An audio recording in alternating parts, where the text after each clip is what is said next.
Hello friends, I am going to create Excel drop-down list. I have a table. This table show our company employee details.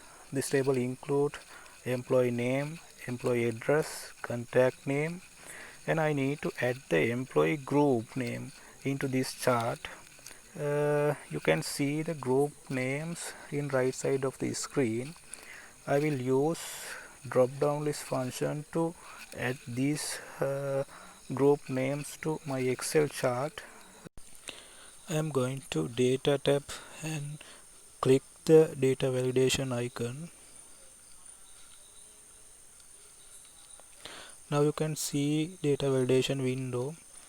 I select the list as in this drop down list, and now I can select the list I hope to include to drop down list.